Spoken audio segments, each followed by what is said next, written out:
Assalamualaikum warahmatullahi wabarakatuh. Perkenalkan, nama saya Firman Syahdi Saputra dari kelas 1C PNF Untirta. Di sini saya akan menjelaskan tentang buku Learning Theories karya Daleng Lesyong. Kita mulai. Psikologi merupakan ilmu pengetahuan yang belum lama lahir pada permulaan abad ke-20. Dua aliran pemikiran yang menonjol pada saat itu adalah strukturalisme dan fungsionalisme, tetapi masing-masing menghadapi permasalahan. Strukturalisme menggunakan metode-metode introspeksi yang memisahkannya dari perkembangan-perkembangan penting dalam ilmu pengetahuan dan tidak mempertimbangkan tulisan Darwin tentang adaptasi dan evolusi. Fungsionalisme memiliki fokus studi yang terlalu luas karena pendukung-pendukungnya memberikan terlalu banyak tuntunan penelitian. Di tengah situasi ini, behaviorisme mengawali kemunculannya menjadi disiplin ilmu psikologi yang terkemuka. Raflin 1991, John B. Watson 1878 sampai 1958 yang umumnya dikatakan sebagai penemu dan penyokong behaviorisme modern. Heidbreder 1933, Hun 1993 meyakini bahwa aliran-aliran pemikiran dan metode-metode penelitian yang mempelajari pikiran itu tidak ilmiah. Jika psikologi ingin dijadikan sebagai sebuah ilmu pengetahuan, studinya harus membangun strukturnya sendiri melalui jalur-jalur ilmu-ilmu fisik yang meneliti fenomena-fenomena yang dapat diamati dan diukur. Perilaku merupakan materi yang tepat bagi studi para psikolog. Watson 1924. Introspeksi tidak dapat diandalkan. Pengalaman-pengalaman dari pikiran sadar tidak dapat diamati, dan orang-orang yang memiliki pengalaman-pengalaman tersebut tidak bisa dipercaya untuk melaporkannya secara akurat. Murray Kilgore dan Wasilkiw 2000. Watson 1916 berpikir bahwa model pengkondisian Pavlov yang nanti akan dibahas dalam bab ini adalah model yang tepat untuk membangun sebuah ilmu perilaku manusia. Ia terkesan dengan pengukuran Pavlov terhadap perilaku-perilaku yang dapat diamati. Watson meyakin bahwa model Pavlov dapat dikembangkan untuk dapat mencakup bentuk-bentuk pembelajaran dan karakteristik kepribadian yang bermacam-macam. Contohnya, bayi yang baru lahir mampu memperlihatkan 3 macam emosi: rasa sayang, rasa takut, dan rasa marah. Watson 1926a. Melalui teori pengkondisian dari Pavlov, emosi-emosi ini dapat menjadi pakat dengan stimulasi-stimulasi untuk menghasilkan kehidupan masa dewasa yang kompleks. Watson mengungkapkan keyakinannya mengenai kekuatan pengkondisian dalam pernyataannya yang terkenal, yaitu body saya solusin bayi yang sehat, berfisik bagus, dan dunia yang saya buat khusus untuk membesarkan mereka.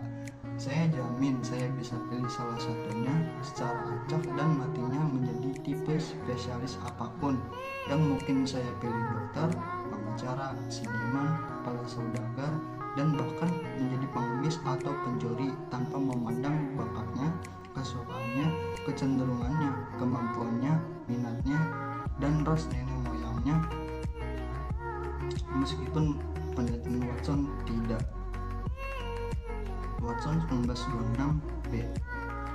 Banyak relevansinya dengan mempelajari akademis. Ia berbicara dengan menulis dengan penuh keyakinan, dan pandangannya yang kukuh telah memengaruhi psikologi dari sekitar tahun 1920-an sampai awal tahun 1960-an. Hun 1993. Penekanannya pada pentingnya lingkungan langsung terlihat dalam tulisan Skinner yang muncul setelah itu.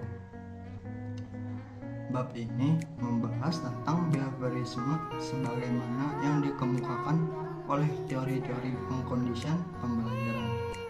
Karakteristik yang menandai teori-teori pengkondisian bukan studinya yang berkenaan dengan perilaku.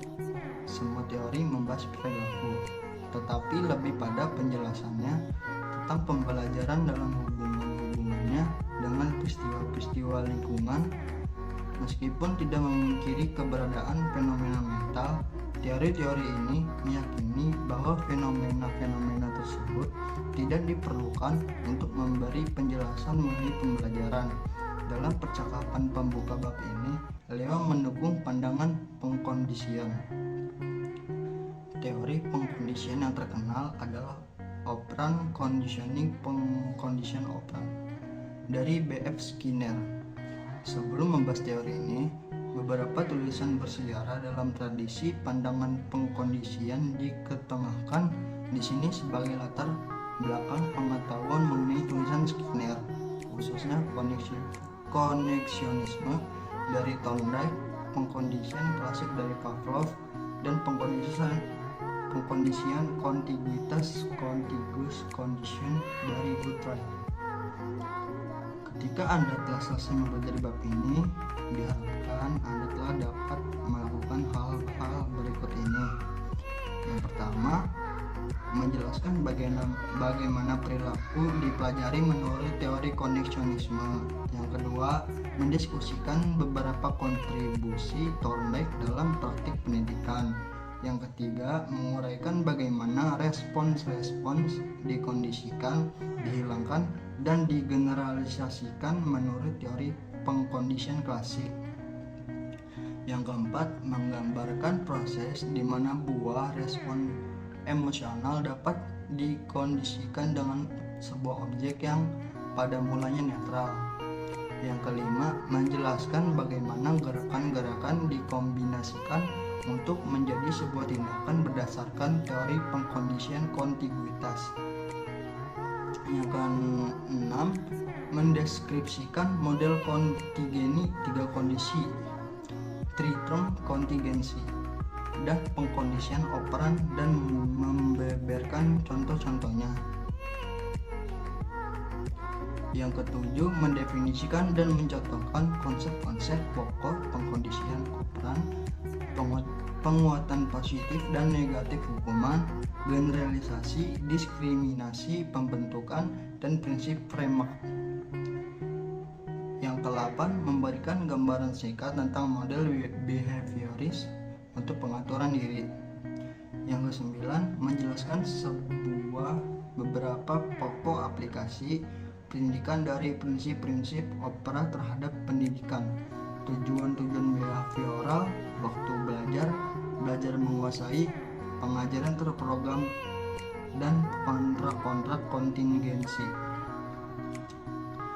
Koneksionisme.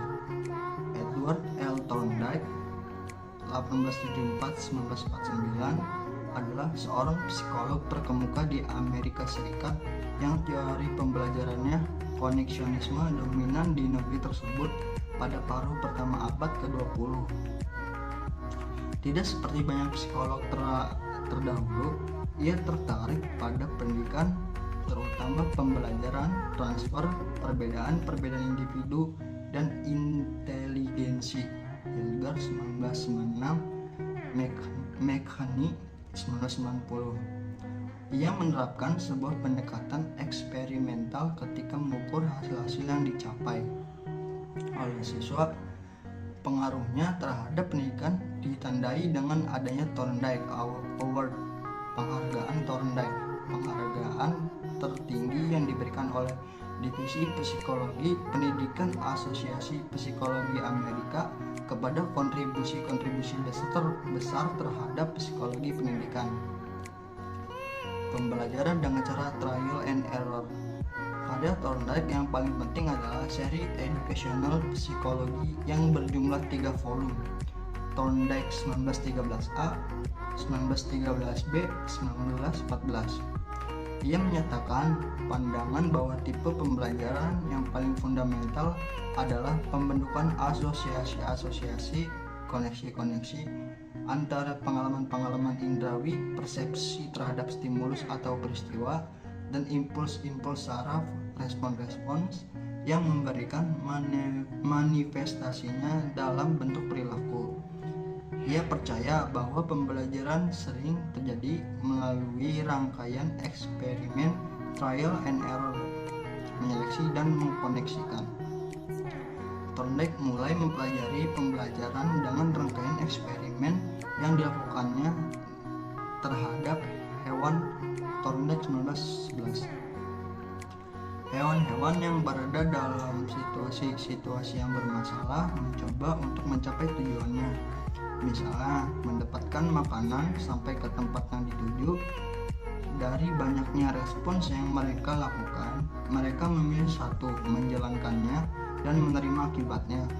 Makin sering mereka membuat respons terhadap suatu stimulus, makin kuat respons tersebut menjadi terkoneksi dengan stimulus tersebut. Dalam sebuah situasi eksperimen tipikal, seekor kucing ditempatkan dalam sebuah kandang. Si kucing dapat membuka sebuah lubang keluar dengan mendorong sebuah tongkat atau menarik sebuah rantai. Setelah melakukan perangkaian respon acak, si kucing pada akhirnya dapat keluar dengan membuat respons yang dapat membuka lubang keluar tersebut. Setelah itu, si kucing ditaruh lagi dalam kandang. Dari hasil mencoba-coba, kucing tersebut mencapai tujuannya, keluar kandang, dengan lebih cepat dan membuat lebih sedikit kesalahan sebelum akhirnya merespons dengan benar. Pembelajaran trial and error terjadi secara berangsur-angsur, bertahap, di mana respons-respons yang berhasil dibentuk dan yang tidak berhasil diabaikan. Koneksi-koneksi terbentuk secara mekanis melalui perulangan. Persepsi dari pikiran sadar tidak diperlukan. Hewan tidak memahami atau memiliki pengetahuan. Thorndike menyadari bahwa pembelajaran manusia lebih kompleks karena manusia terlibat dalam tipe-tipe pembelajaran lainnya yang memerlukan pengkoneksian ide-ide, analisis, dan penalaran Thorndike 1913. Meski demikian, kemiripan dalam hasil penelitian dari studi hewan dan studi manusia mendorong Thorndike untuk menjelaskan pembelajaran demikian yang kompleks dengan prinsip-prinsip pembelajaran dasar. Orang-orang dewasa yang berpendidikan memiliki jutaan koneksi antara stimulus dan respons. Hukum latihan dan akibat, exercise and effect laws. Ide-ide dasar Thorndike mengenai pembelajaran diwujudkan dalam hukum latih dan akibat. Hukum latihan tersebut dari dua bagian. Hukum kegunaan, law of use, sebuah respons terhadap sebuah stimulus memperkuat koneksi keduanya. Hukum ketidakgunaan, law of disuse, ketika respons tidak diberikan terhadap sebuah stimulus, kekuatan koneksinya menjadi menurun, dilupakan makin panjang interval waktu sebelum sebuah respons diberikan, makin besar penurunan kekuatan koneksi. Hukum akibat sangat penting bagi teori Thorndike 1913b. Ketika sebuah koneksi yang dapat diubah di antara sebuah situasi dan sebuah respons dibuat dan disertai atau diikuti oleh suatu keadaan yang memuaskan, kekuatan koneksi tersebut meningkat. Ketika dibuat dan keadaan yang memuat sebuah keadaan yang tidak menyenangkan, kekuatannya akan menurun. Hukum efek menekankan pada akibat-akibat dari perilaku. Respon-respons yang menghasilkan akibat-akibat yang memuaskan, mendatangkan imbalan, akan dipelajari. Respon-respons yang menghasilkan akibat-akibat yang tidak menyenangkan, mendatangkan hukuman, tidak dipelajari. Hal ini merupakan penjelasan fungsional dari pembelajaran karena sarana-sarana yang memuaskan, respon-respons yang memberikan hasil-hasil yang diinginkan, membantu individu-individu menyesuaikan diri dengan lingkungan mereka. Studi yang berikut ini mengilustrasikan penerapan dari hukum efek Thorndike 1927. 50 strip kertas diperlihatkan kepada para partisipan. Satu persatu, panjang kertas-kertas tersebut berkisar dari 3 sampai 27 cm. Di dekat tiap-tiap strip kertas yang ditujukan pada mereka, ada strip kertas kedua yang mereka tahu panjangnya 10 cm. Pada mulanya, mereka memperkirakan panjang dari setiap strip kertas tanpa umpan balik.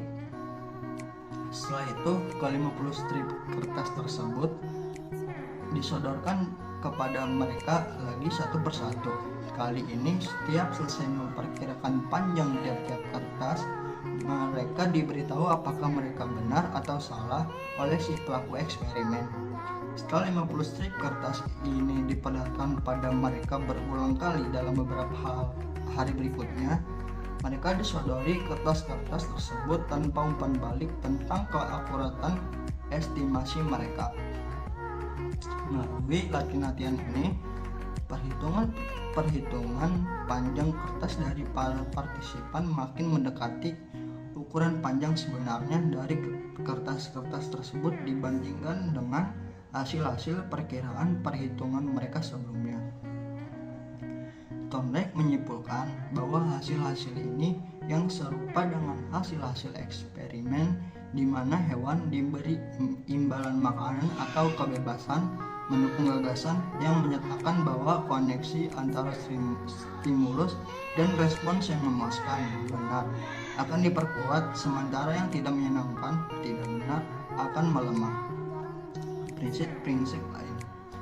Teori Thorndike 1913b mencakup prinsip-prinsip lain yang juga relevan dengan pendidikan.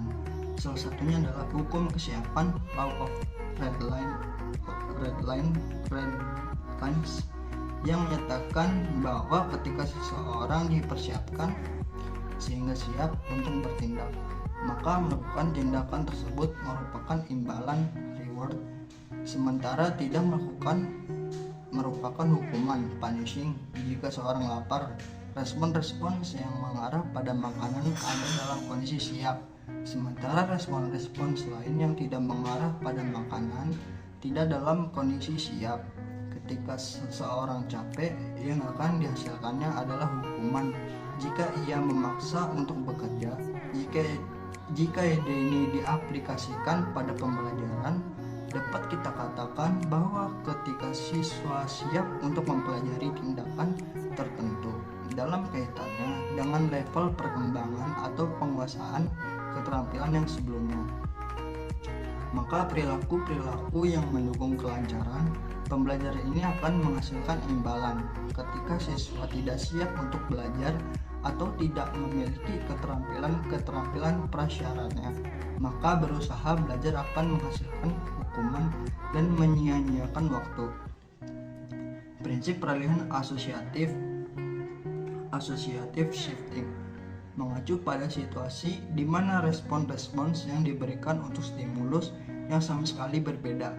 Jika setelah percobaan yang berulang-ulang ada perbedaan kecil dalam karakteristik stimulus, contohnya untuk mengajari siswa menjadi sebuah bilangan 4 digit, kita mengajari mereka membagi bilangan 1 digit menjadi bilangan 1 digit. Kemudian secara bertahap ditambahkan lebih banyak digit pada bilangan pembagi atau penyebut dan pembilang. Prinsip elemen-elemen identik mengaruhi transfer generalisasi, yaitu tingkatan di mana penguatan atau pelemahan suatu koneksi menghasilkan perubahan yang serupa dalam koneksi lainnya. Gilgard 1996, Thorndike 1913b. Transfer terjadi ketika situasi-situasi yang memiliki elemen-elemen yang identik dan memerlukan respons-respons yang sama. Thorndike dan Woodward 1901 menemukan bahwa latihan atau pelatihan untuk sebuah keterampilan dalam konteks tertentu tidak meningkatkan kemampuan seseorang dalam mempraktikkan keterampilan tersebut secara umum. Jadi, berlatih menghitung luas bujur sangkar tidak meningkatkan kemampuan siswa dalam menghitung luas segitiga, lingkaran, dan gambar-gambar bangun tak beraturan. Keterampilan harus diajarkan dengan tipe-tipe muatan pendidikan yang berbeda-beda kepada siswa untuk memahami bagaimana menerapkannya. Aplikasi 3.1. Aplikasi 3.1 memfasilitasi transfer. Thorndike berpendapat bahwa dengan melatih siswa dalam keterampilan tertentu tidak dapat membantu mereka menguasainya ataupun memberi mereka pengetahuan tentang bagaimana menerapkan keterampilan tersebut dalam konteks-konteks yang berbeda. Ketika guru mengajari para siswa SMP bagaimana menggunakan skala-skala dalam peta, ia juga harus mengajari mereka secara mengonversi hitungan inci ke hitungan mil.